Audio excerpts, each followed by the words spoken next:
جس cabinet meeting کا ذکر کیا جاتا ہے کہ جی یہ بند لفافہ آیا اور اس میں انہوں نے الاؤ کر دیا کہ یہ پاکستان حکومت میں پیسے آنے کے بجائے سپریم کورٹ میں چلے جائیں، ایسا کوئی لنکیج نہیں تھا. یہ پیسے پہلے آ چکے ہوئے تھے. اس کے بعد کیبنٹ میٹنگ ہوئی، اس میں انہوں نے کہا ٹھیک ہے جی یہ سپریم کورٹ میں جمع کرا دیں. اس سے اس کا کیا تعلق ہے اس پیسے کا جو پہلے آ چکا ہوا ہے پاکستان میں؟ اور وہ جو پیسہ پاکستان میں آیا اس کے پیچھے بھی سال ڈیڑھ سال کی ہسٹری ہے کہ وہ ایک اور انویسٹیگیشن ہو رہی تھی کہ انگلینڈ میں یہ اتنی مہنگی پراپرٹی کیسے بکی. پھر وہ کورسپونڈنس ہے ملک ریاض صاحب کی فیملی کے، ان کے بینک کے، نیشنل کرائم ایجنسی کے، اور پھر ان کے جو کورٹ ہے وہاں کی.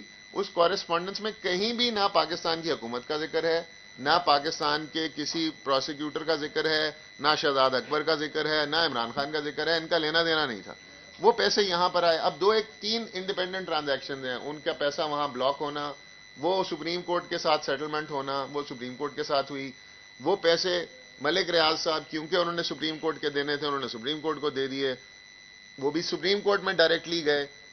اب ایک کیبنٹ میٹنگ ہے وہ جو بعد میں ہوتی ہے اس کا کوئی تعلق ہی نہیں ہے. اور کیبنٹ میٹنگ میں بھی کیا ہے کہ بھئی یہ ادھر نہیں جمع کراؤ ادھر. اگر ازیوم کر لیں کہ پاکستان کی کیبنٹ میٹنگ کی وجہ سے یہ پیسے سپریم کورٹ کے اکاؤنٹ میں گئے ہیں، یہ فیکٹ نہیں ہے. فیکٹ یہ ہے کہ وہ پیسے پہلے ہی سپریم کورٹ کے اکاؤنٹ میں چلے گئے تھے. مگر اگر یہ مان بھی لیں کہ انہوں نے کہا کہ بھئی سپریم کورٹ کی یہ پیسے سپریم کورٹ میں جمع کرائیں، پاکستان حکومت کے کھاتے میں نہ جمع کرائیں، تو آج کی حکومت یہ پیسے کلیم کر سکتی تھی. بہرحال سپریم کورٹ نے خود ہی یہ پیسے سپریم کورٹ کے اکاؤنٹ سے نکال کے پاکستان کی حکومت کے اکاؤنٹ میں جمع کرا دیے ہیں. اب نیب کا آپ کو یہ اچھی طرح سے پتا ہے، پچھلے دنوں جو امینڈمنٹ ہوئی ہے، جو بادشاہ سلامت کہہ رہا ہوں، میاں نواز شریف کے پی ڈی ایم کی جو دور میں یہ جو امینڈمنٹس آئیں، تو اس ٹائم پر یہ امینڈمنٹ ایک یہ بھی آ گئی کہ انلیگل گین ثابت کرنا ضروری ہوگا نیب کے کیس کے لیے. پہلے یہ تھا کہ ایسٹ بیونڈ مینز، کسی کے پاس جائیداد زیادہ ہے اور اس کے پاس سورسز کم ہیں تو اس کے خلاف بھی نیب کا کیس ہو سکتا تھا. پھر دوبارہ بادشاہ سلامت کہنے لگا تھا، مگر پی ڈی ایم کی حکومت نے جو امینڈمنٹ کی اس میں کہا کہ جی انلیگل گین بھی ضروری ہے. اب اس کیس میں یا تو 190 ملین پاؤنڈ میں سے کوئی پیسے عمران خان کے اکاؤنٹ میں گئے ہوں یا کسی آس پاس کے ان کی تواسط گئے ہوں، تو پھر انلیگل گین آپ کلیم کریں، وہ تو ادھر ہے نہیں کوئی ایسی بات. اچھا، اب ایک ٹرانزیکشن اور ہوئی جو کہ لنک کی جا رہی ہے اس کے ساتھ، اس چیز کو غلط ثابت کرنے کے لیے. وہ کیا ہے کہ جی القادر ٹرسٹ یونیورسٹی کو ملک ریاض نے پیسے ڈونیٹ کیے، اس کی بلڈنگ بنائی اور یہ ہوا اور وہ ہوا. او بھائی، ملک ریاض نے ایک القادر یونیورسٹی کو زمین ڈونیٹ کی پڑی ہوئی ہے، وہاں پر انہوں نے بلڈنگ بنوائی بنی ہوئی ہے، وہاں پر یونیورسٹی بنی ہوئی چل رہی ہے. 110 اسٹوڈنٹ صبح دوپہر شام کا کھانا بھی وہیں کھاتا ہے، رہتا بھی وہیں ہے، نہاتا بھی وہیں ہے، صابن بھی انہی کا استعمال کرتا ہے اور پڑھ بھی رہا ہے. اور کیا پڑھ رہا ہے؟ وہ انڈر گریجویشن کر رہا ہے وہاں پہ ڈیفرنٹ ڈسپلنز میں. 110 بچہ. یہاں پہ کسی صاحب کے یہاں محل نہیں بن گئے ڈیفرنٹ شہروں میں. ملک ریاض صاحب نے لوگوں کو محل بھی گفٹ کیے ہمیں. یہاں پہ کوئی رائیونڈ میں جاتی عمرہ اسٹیٹ نہیں بن گئی اس پیسے سے کہ آپ کہو کہ پرسنل بینیفٹ ہو گیا ہے. یہاں پر ایک ادارہ بنا اور اس طرح کے ادارے اسی شخص کے نام پر پہلے بھی بنے ہوئے ہیں. نمل میں 10,000 ایکڑ سے زیادہ زمین ہے جس کے ٹرسٹی عمران خان صاحب ہیں. تو اس کا کیا مطلب ہے کہ عمران خان اپنی ذات کے لیے وہ زمین استعمال کرتا ہے؟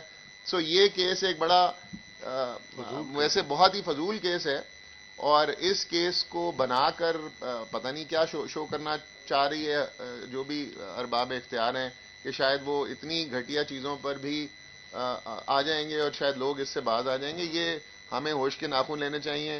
میں یہاں دیکھتا ہوں جی وہی جج صاحبان ہیں، وہی پروسیکیوٹر ہیں، وہی جیل ہے، وہی عدالت ہے، اور سیاستدان جو ہیں وہ ایک دوسرے کو اندر پھینکے جا رہے ہیں انہی چکروں میں. اور یہ ہمارا ملک جو ہے وہ اسی رگڑے میں کہاں سے کہاں پہنچ گیا ہوا ہے.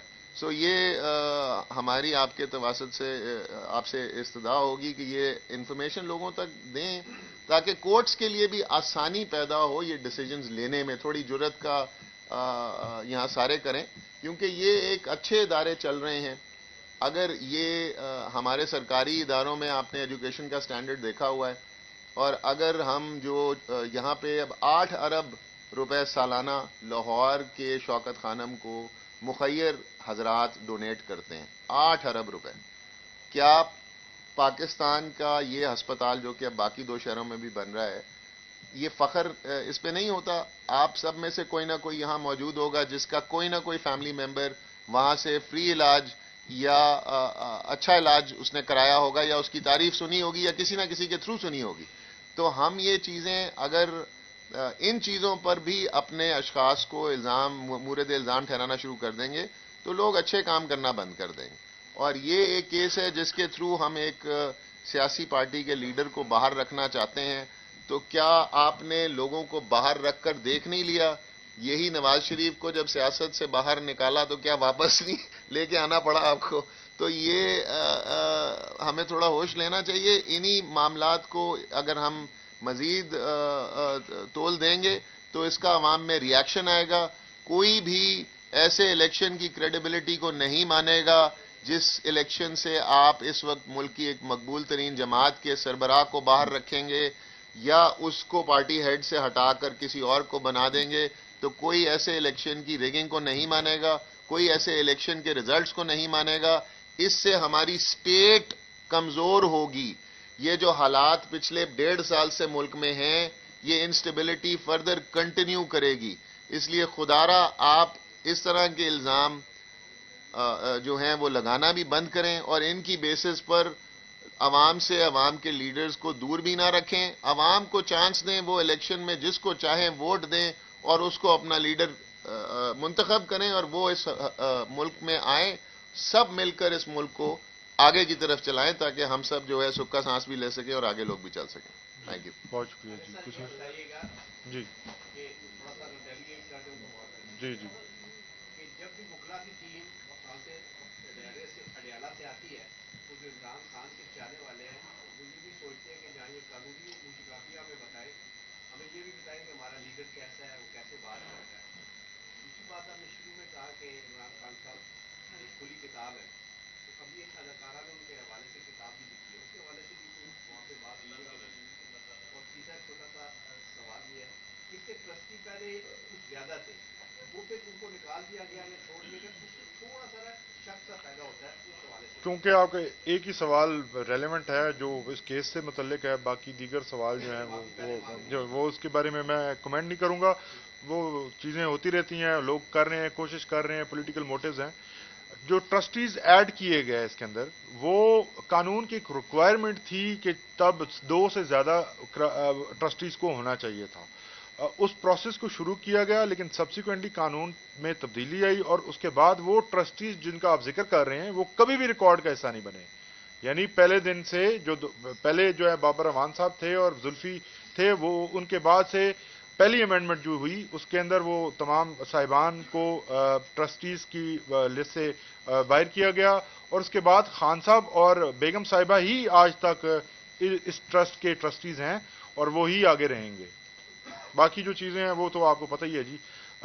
اس کے اوپر کیا کمنٹ کیا جائے؟ خان صاحب کے حوصلے بلند ہیں جی. وہ کافی اپنی پوری طرح سے، بلکہ ہم تھوڑا کئی دفعہ اوپر نیچے سوچ وچار میں گم ہوتے ہیں. ان کا کانفیڈنس دیکھ کے تو ہمیں بھی مزید کانفیڈنس آ جاتا ہے. میرا سوال آپ کا ایک ہی سوال ہے بنیادی طور پہ، لیکن اس کے 2 جز ہیں. جی. پہلی بات تو یہ کہ احتیاط کی بات ہو رہی ہے کہ احتیاط کی ہے بڑی